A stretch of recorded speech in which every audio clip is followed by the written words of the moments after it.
नमस्कार, मेरा नाम है ज्योतिर्मय आचार्य और आप देख रहे हैं ज्योतिर्मय आचार्य की फैक्ट चेकिंग। तो चलिए शुरुआत से बात करते हैं कि मणिपुर आज तक क्यों जल रहा है और ऐसा क्या क्या बात हो गया कि इसके वजह से वहाँ के जो ट्राइब्स है, वहाँ का जो लोग हैं, उनका बीच में इतना दंगा होना चालू हो गया। तो चलिए कुछ दिन पहले की बात बोलता हूँ। 27 मार्च 2023 को मणिपुर के हाई कोर्ट ने ये ऑर्डर पास किया कि वहाँ का जो सबसे ज्यादा पॉपुलेटेड जो आदमी है, मतलब जो कास्ट के जो सबसे पॉपुलेटेड है, मतलब सबसे ज्यादा जो कास्ट के आदमी है, मैतीज लोग, उनको शेड्यूल ट्राइब का दर्जा दिया जाए। तो उसके बाद क्या हुआ, बाकी जो जितने भी सारे ट्राइब्स लोग थे, जितने भी सारे नागा हो गया, कुकी हो गया, उन लोगों का बीच और मैथिल लोगों का बीच इतना दंगा होना चालू हुआ। तो ऐसा क्यों हुआ, मैं पहले आपको सब कुछ स्टोरी बताता हूँ और सब कुछ आपको रियलिटी चेक बताता हूँ, फिर आप डिसाइड करना है ऐसा क्यों हुआ। मैतीज लोग, मणिपुर का जो असली लोग होते हैं वो मैतीज लोग होते हैं। मैती लोग जो जाना जाता है मणिपुर लोग के नाम से, और मैती जो लैंग्वेज है इंडिया के 22 जितने भी ऑफिशियल लैंग्वेज है उनमें से एक है, और इनका पॉपुलेशन असल में 57.2% है मणिपुर में। तो ऐसा क्यों हो रहा है, तो पहले चलते हैं हम लोग मणिपुर का जियोग्राफी समझते हैं। मणिपुर में टोटल 90% हिली एरिया है और 10% है प्लेन एरिया, जो कि वैली एरिया है। पर ये वैली एरिया में ओनली 57.2% मैथिल लोग रहते हैं, और बाकी जितने भी हिली एरिया हैं उनमें बाकी के ट्राइब के लोग रहते हैं, जो नागा हो गया, कुकी हो गया, उसके अलावा और भी 29 सब ट्राइब के लोग रहते हैं। पर मैं आपको एक अंदाजा, ये तो मैं आपको एक परसेंटेज पे बताया, चलिए मैं आपको ओरिजिनल जगह का नक्शा बता देता हूँ, कितना एरिया और कितना है। आप शायद फोटो में भी देख सकते होंगे और मैं आपको बता रहा हूँ कितना एरिया।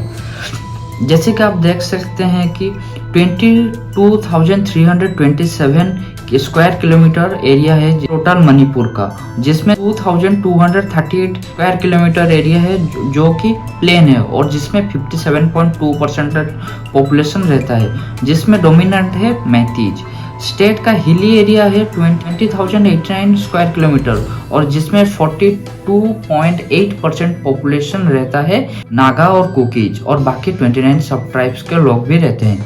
पर अभी शौक करने वाला बात यह है कि वहाँ पर मुस्लिम भी रहते हैं, और मुस्लिम कहाँ से है, जब 1971 में जब ईस्ट पाकिस्तान बदल के बांग्लादेश बन गया था, तो उसी टाइम कुछ मुस्लिम भी आ गए थे, जो कि लगभग 8% पॉपुलेशन को कंट्रीब्यूट करते हैं। मैतीज लोग जो ज़्यादातर वैष्णवाइट्स होते हैं, मतलब वो हिंदू होते हैं, पर उनके ऊपर बहुत सारे रूल्स और रेगुलेशन है 1960 लैंड रिफॉर्म एक्ट के तहत, कि वो लोग प्लेन्स के अलावा जितने भी सारे हिली एरिया है वहाँ पर जाके सेटल नहीं हो सकते हैं।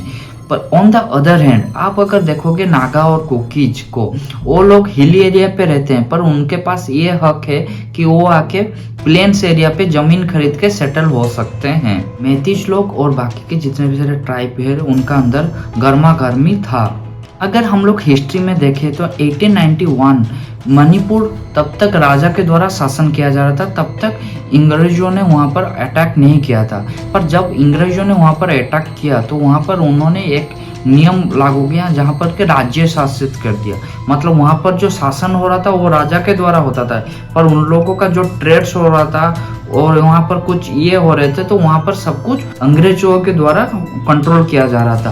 पर अभी एक सोचने वाली बात है, जितने भी सारे ट्राइब्स के लोग हैं वो सब क्रिश्चियनिटी कैसे बन गए, क्रिश्चियन कैसे बन गए। तो चलिए मैं पहले बात बताता हूँ। अंग्रेजों के जाने के बाद वहाँ पर क्या हुआ, कुछ क्रिश्चियन के मिशनरीज आए जो कि फ्री में पढ़ाना या फिर मेडिसिन प्रोवाइड करना, ये सब करने के दौरान उन्होंने ज़्यादातर ट्राइब्स लोगों को क्रिश्चियनिटी में कन्वर्ट करना चालू कर दिए। अगर मैं आपको बताऊं 1901 पे जहां पर मणिपुर में जो ट्राइब्स लोगों का 8% पॉपुलेशन जो क्रिश्चियनिटी में थे, पर वहां पर 1991 में वो पॉपुलेशन 34.11% हो गए। पर अभी अगर स्टडी के द्वारा बताया जा रहा है कि वो लगभग 45% पूरा का पूरा क्रिश्चियनिटी में कन्वर्ट हो चुके हैं। मैं आपको बताया कि इसी तरह क्रिश्चियनिटी धीरे धीरे बढ़ रहा है। इसी के द्वारा क्या हो रहा है कि वहाँ पर जो हिंदू मैतीज है या और क्रिश्चियन ट्राइब्स है, उन दोनों का बीच में एक सोशियो पॉलिटिकल इशू हो रहा है। अभी मैं पॉलिटिकल क्यों बोल रहा हूँ, मैं बताता हूँ आपको पॉलिटिकल इशू यहाँ पर कैसे है। देखिए, एक स्टेट का जो कॉन्स्टिट्यूशन होता है वो उस तरह से डेवलप किया जाता है कि जिस टोटल स्टेट पे जिसका पॉपुलेशन जितना ज़्यादा है उसको उसी तरह का सीट मिलता है। जैसे कि मैती का पॉपुलेशन है 57%, तो इसीलिए जो सीट है टोटल मणिपुर में 60 सीट है, 60 सीट्स है, तो उनमें से 40 सीट मैतीज लोगों के लिए, बाकी सीट्स जो 20 सीट्स है वो है ट्राइब्स लोगों के लिए। इसीलिए ट्राइब्स लोग का और मैतीज लोग का बीच में बहुत सारा हंगामा होता है कि उन लोगों को क्यों ज़्यादा सीट मिल गया, हमें क्यों कम मिला है। अगर आप नॉर्मली देखोगे, मैतीज के पास असल में पॉलिटिकली ज़्यादा सीट है, 40 सीट है, और ट्राइब्स के पास देखेंगे तो सबसे ज़्यादा वहाँ पर उनके पास लैंड है। अभी का मेन बात यह है कि जो मणिपुर के ट्राइब्स लोग हैं लैंड एनक्रोचिंग करके बैठे हुए हैं, तो इसी वजह से मणिपुर का जो गवर्नमेंट है वो 2021 रूल नंबर 73 के तहत जो ट्राइब्स लोग अपने जगह को एनक्रोचिंग करके बैठे हुए हैं तो उन्हें जाके वो ज़मीन ले रहे हैं। पर ऐसे में ये लोग बोल रहे हैं कि हम लोग क्यों दें, क्योंकि मेरे को कुछ सूत्रों से पता चला है कि यहाँ पर ज़्यादातर ओपियम उगाया जा रहा है और इसी वजह से ड्रग ट्रैफिकिंग यहाँ पर बहुत ज़्यादा बढ़ रहा है।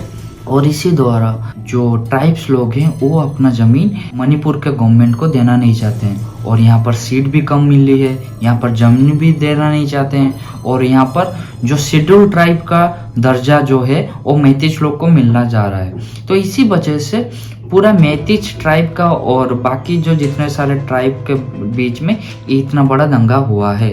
पर मैं आपको एक बात बता रहा हूँ, जो मैतीज लोग हैं वो पहले से पिटीशन डाल रहे थे कि हमें शेड्यूल ट्राइब का दर्जा दिया जाए, क्योंकि 1949 से पहले मैतीज लोगों को शेड्यूल ट्राइब का दर्जा दिया जाता था। पर 1949 में जब मणिपुर आके इंडिया के साथ मिला, उस टाइम उन लोगों से वो जो एसटी थे, वो लोग मैतीज लोग जो एसटी थे, शेड्यूल ट्राइब थे, उनसे वो वाला छीन लिया गया। तो इसी वजह से ये सब हो रहा है। पर मैं बता नहीं सकता कि ये और कितना दिन तक चलेगा, पर मेरे को लग रहा है यहाँ पर बहुत कुछ जल्दी ही इसका ऊपर सॉल्यूशन लाया जाएगा। इसी के साथ मैं रहता हूँ, मिलते हैं फिर एक नए वीडियो में।